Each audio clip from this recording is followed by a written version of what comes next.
Today, I'm going to share with you guys 5 different things that I really wish I knew when I was starting out in graphic design. So stay tuned and learn from my mistakes in your graphic design workflow.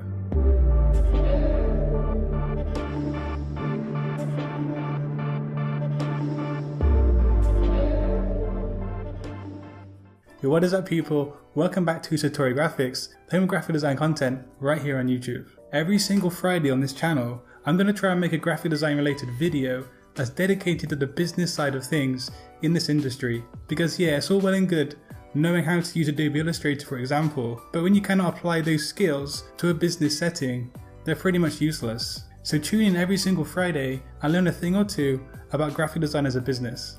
So yeah, the first thing I wish I knew about when I was starting out in graphic design is how important the brief is.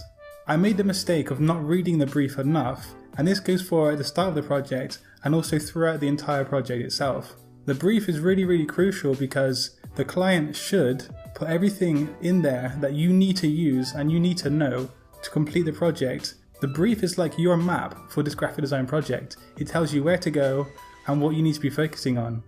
There's nothing worse for a client that after they've waited for you to bring the goods back to them, that they review your work and you've completely strayed off of the brief or you've missed a key component on there. This is going to cause the client headache and it's going to waste their time as well as yours. So keep referring back to the brief throughout the project and make sure the designs that you make are actually in line with the brief document.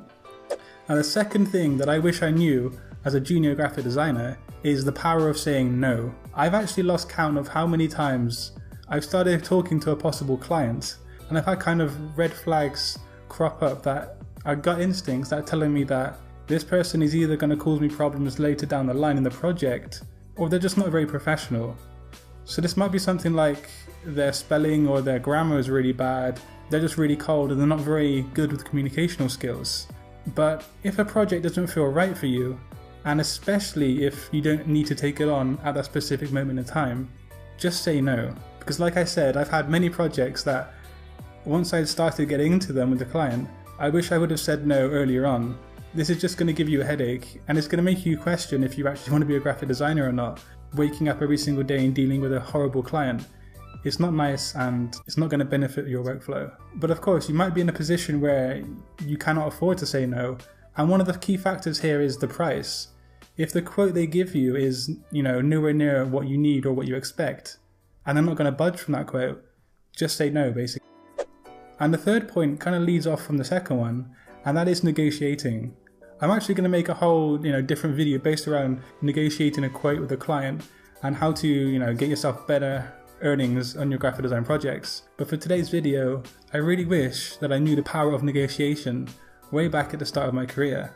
I was too quick and too easy just to accept whatever offer they gave me because I wanted the work and I wanted stuff in my portfolio.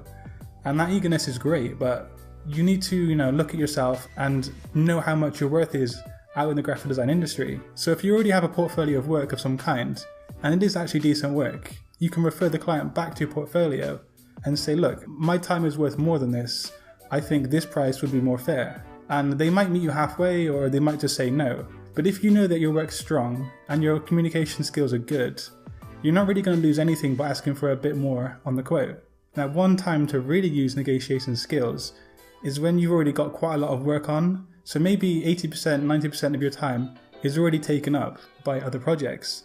You can either put in a really high bid or you can negotiate for a higher quote because you've already got your time pretty much booked up. So if they say no, it's not really much of a loss to you.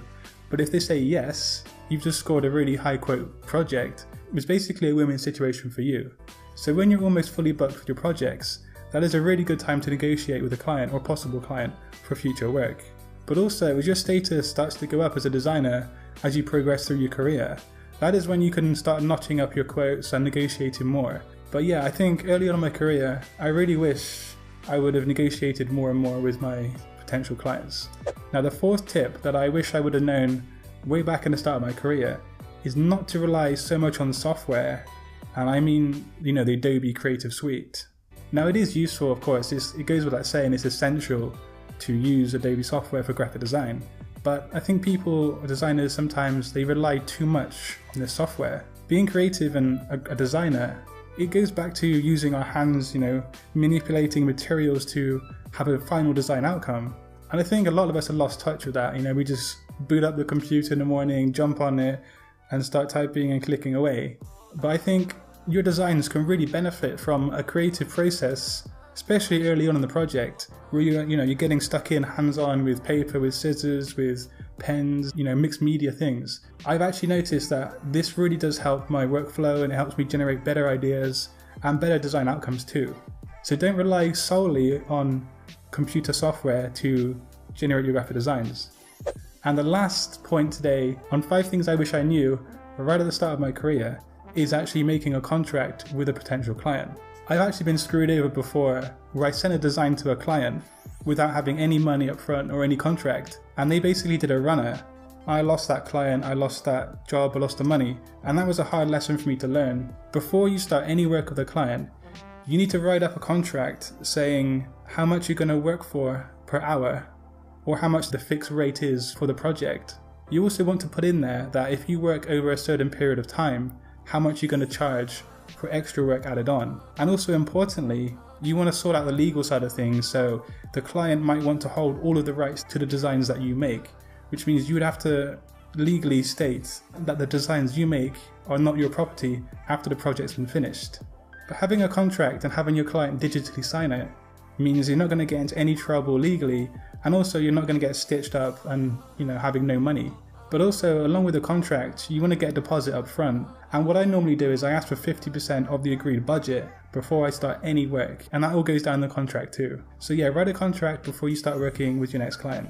So there was today's video on 5 things I wish I knew as a graphic designer when I started my journey in this industry. Let me know what you thought of today's video down in the comment section below. And remember, stop by on my channel every single Friday if you want to learn some things about graphic design in the business side of things. Have a great weekend everybody, and until next time, design your future today. Peace.